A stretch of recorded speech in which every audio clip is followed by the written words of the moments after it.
very warm welcome to IDFC First Bank presents Leaders of Tomorrow Season 13. I'm Ritwika Gupta, and today we're going to focus on innovation and how breakthroughs in education and food are rewriting the rules, reshaping industries and powering India's growth story. In the first segment, we have a conversation lined up with Beong Soo Kim, Interim President, University of Southern California, who will examine major trends transforming India's higher education landscape. And in the second segment, Vidur Kataria, co-founder of MasterChow, joins me to share what's driving India's booming food sector.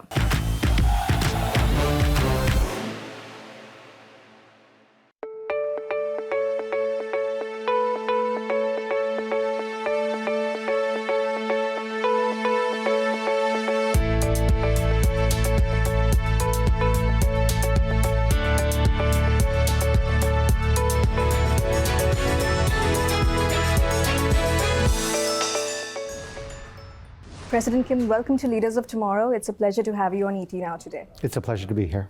So I want to start the interview by talking about India's education sector, which has gone through a massive transformation over the last few years. With the NEP kicking in 2020, there's also a lot of emphasis on digital learning, global mobility. So I want to know from an outside perspective, how do you see this market? How do you see this sector? And how do you see it changing over the next few years? It's interesting that you start with that because in the United States, we've been going through a lot of changes as well with respect to our higher education sector. Yeah. And frankly, I think that although it's difficult sometimes to navigate all of these changes, and here, of course, here in India, you have the NEP, I actually think we're going to look back and see this period that we're going through as a really exciting period where we're trying out new educational models and rethinking how we educate students at mass, make it affordable, and also keep up with so many of the changes that we're seeing with AI and technology. So I think that there's a lot to really lean into for opportunities in this area. So I think that, look, in India, you just have so much demand. The middle class is just exploding. And so figuring out how to provide education that's relevant, that's practical, that encourages critical thinking, it's exciting to think about how to do that at scale. And I think that USC is very, very committed to being a partner in India. We already have so many partnerships with leading Indian institutions. And we've been here for so many decades. And we see ourselves being a partner to these Indian universities for decades to come. Yeah. I also want to talk about how India has one of the largest, if not the largest, pool of young, talented pool of people, who are just hungry for world-class education. I want to understand, how is USC positioning itself, to be a bridge, to connect opportunities with aspirations?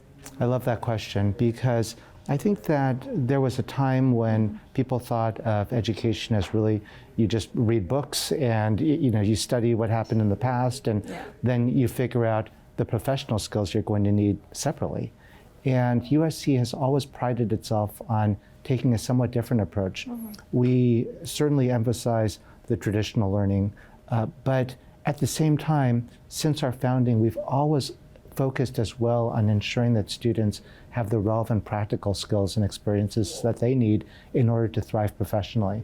And we combine that with an unrivaled alumni network. So in India, we have well over 6,000 alumni from USC.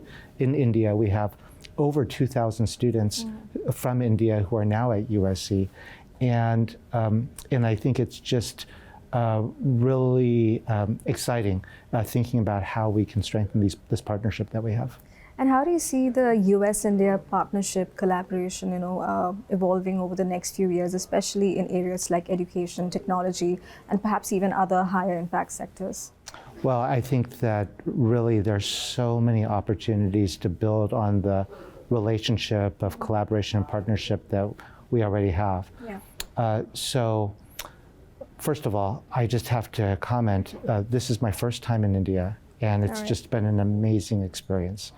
And really getting to experience and talk to people about the explosion in technology and technological talent here in India. From my standpoint, there's such an opportunity to create bridges between India and USC so that the students who are educated here have the opportunity to do work at USC or do work through these joint programs that we have, whether it's with the new program that we just developed with IIS, Bangalore, the program that we have with BITS, Palani, that we just entered into with the Viterbi School.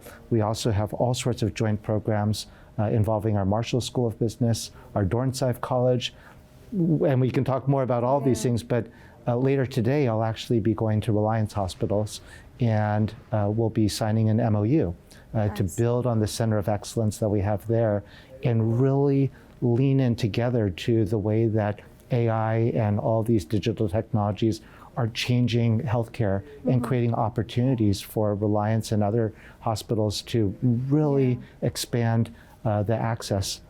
You know, I'm just going to pick it up from there. Collaboration between Indian institutions and global universities, that is also key to success. And I want to know from you, where are the maximum opportunities do you see in terms of the sectors that perhaps offer the most meaningful opportunities for research, for collaboration? You mentioned AI, health sciences. Anything else that, you can talk to us about? Well, yeah, you mentioned on two of the real key areas. AI is certainly a major research focus of ours. Yeah. So is our medical research. There's also a collaboration that we have involving supply chain management. Sure. Of course, that's a huge issue in Mumbai, which is one of the world's great port cities. Yeah. And so is Los Angeles. So we have expertise at USC through our Kendrick Marshall School Supply Chain Management Institute. The other collaboration I wanted to mention was we have an Institute of Spatial Sciences that's collaborating with the geospatial world, which is led by India. And really not just doing research, but also thinking about workforce development. We want to do more of it because the potential for impact in such an amazing and giant country like India is really limitless. Yeah, absolutely. And just shifting gears a bit, our show is about entrepreneurship, and India is home to some 64 million MSMEs. However, they still lack cutting-edge research, technology. So, how can an institution like USC, perhaps make enterprises here in India more globally competitive? Right. So first of all, we do have these joint programs. If someone doesn't want to travel all the way to USC, there are these joint programs that we have that are very much focused on entrepreneurship and innovation. So there's really an amazing ecosystem that USC really kind of is a part of and would like to be even a larger part of. And it starts with, of course, the education that we provide, the business background, the engineering background. There's so many more opportunities through research, through these joint centers and institutes with IITs, with IIS, with BITS that we're really excited about and that are going to definitely have an innovation kind of focus.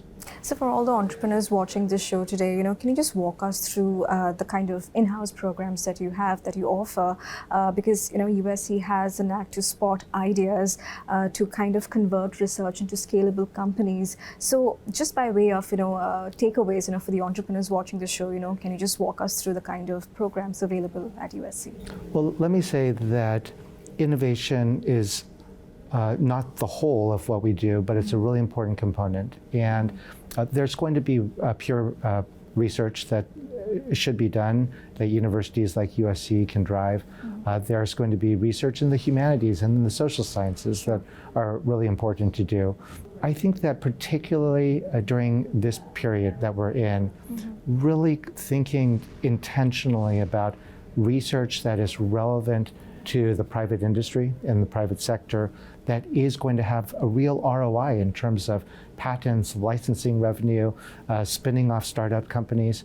That's going to be really important, I think, for American universities and also for Indian universities. And it's been a real focus of USC's over the last several years. Right. And so one of the things that we do is we have these startup funds that we offer not just students, but faculty and even USC alumni, where they can get some initial funding for their ideas. Of course, they have to compete and apply. But if they enter the program, then they get actual instruction on how to start a business. All of what I described, that's stuff that we want to do and share in India as well. Fantastic. And finally, you're also looking to expand your presence here in India. So what does the strategic footprint look like over the next 5-10 years? Well, we were extremely excited to have our first USC India award ceremony last night. And we announced that we have now formed a Section 8 entity. And that's going to be an amazing opportunity to provide scholarships for students, to think about greater research collaborations, and think about other ways that we can collaborate educationally through exchange programs, joint programs involving students, involving faculty. So I would say the sky is the limit for USC and India, and we're so excited to have been here for so many decades and have built so many important relationships that are based not just on who's getting what, but really based on a true spirit of partnership and trust. We look forward to building on it in the years and decades to come. Fantastic. It was lovely chatting with you. Thank you so much for your time. Thank you. It's time for a quick break here. We'll be back shortly. Stay tuned.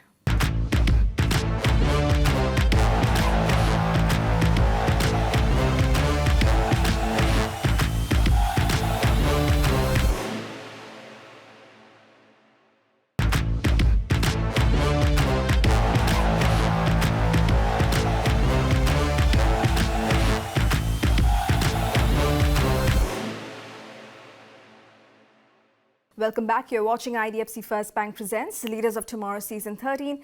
In this segment, we are in conversation with Vidur Kataria, co-founder of MasterChow, on how he built a brand that turned at-home Asian cooking into a category of its own and his long-term vision for the brand.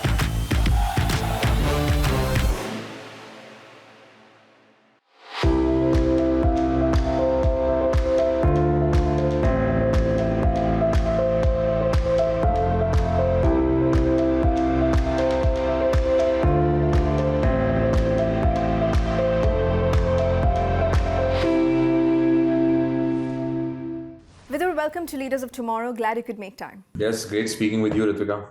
Now to begin with, Vidur, India's food sector is exploding. Health, flavor, convenience, everything is having a moment.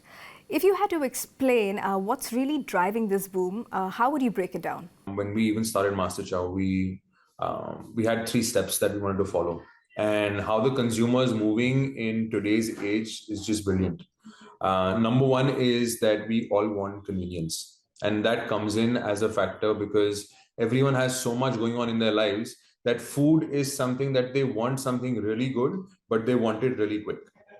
And the idea behind convenience is that within 5, 10 minutes, 20 minutes, you want a great restaurant quality meal. And secondly is the global, flavors, like you said, is expanding more than anything, right? And one of the main reasons for this is that the data point or the data that is coming from, social media, there is, shows that are happening. There is more conversations happening around world cuisine. Korean culture is becoming super popular. And because of this, I think there's a drive in food also that is coming in. And for us, I think the possibility of the expansion that we see is just tremendous because the entire youth or the entire Gen Z and millennial folk, right, are driving towards trying something new, experience something new, but they want it in under 10 minutes. They want it, restaurant quality. They want great meals and all having at home.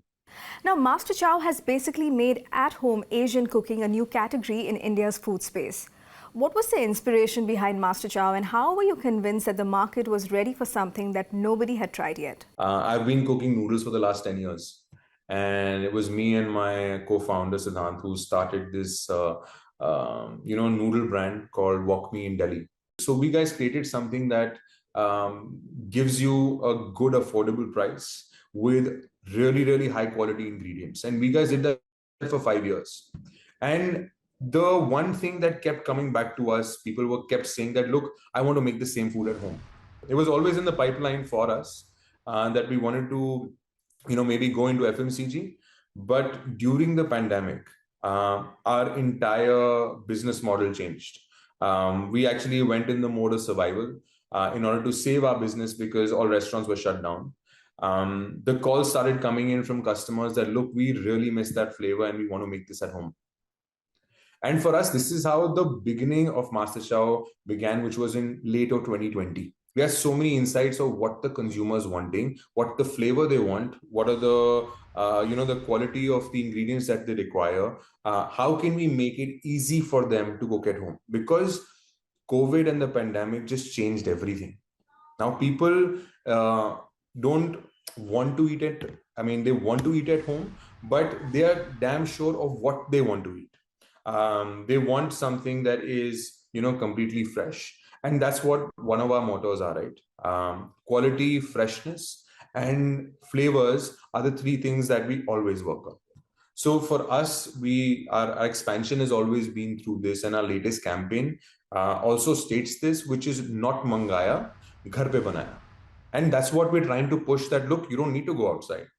You can have that same restaurant quality meal right at your home with the convenience of under 10 minutes with global flavors. So walk us through the in-house process. How do new recipes get created in your kitchen, and how do you then translate that creativity into scalable in-house manufacturing? I think a lot of businesses have told us, also said that, you should do, third-party manufacturing. Why are you taking the hassle of all the capital, right? But this is one of the biggest advantages for us. We have our manufacturing in-house, we control the flavor, we control the quality. And for us, because we have it in-house, we go from ideation on what is trending, what are people liking, what are people ordering, at restaurants. So if I break it down, we work on the basis of what our customers are wanting, because we talk to them on a daily basis. We speak to them, understand them. We have a core, 200 people R&D, like a R&D group. We take feedback from them on what flavors they would want, what is the help that they require, what is missing in their kitchen. From that insight, it goes to our R&D lab. In our R&D lab, we have professionals who are from, food technologists to chefs. And me personally, I lead this factor, which is of making flavors which are great for your house. After that, it goes into understanding how we can produce this at a mass scale level. In that process, we have three things that we have to always be aware of. That how can we make this the best quality product with the best price? Second is that how do we make sure that there are no preservatives in this? So we have technologies like hot pouring method. We pasteurize our sauces. So for us, that is the journey. And because it's in-house, we can do it very, very quickly.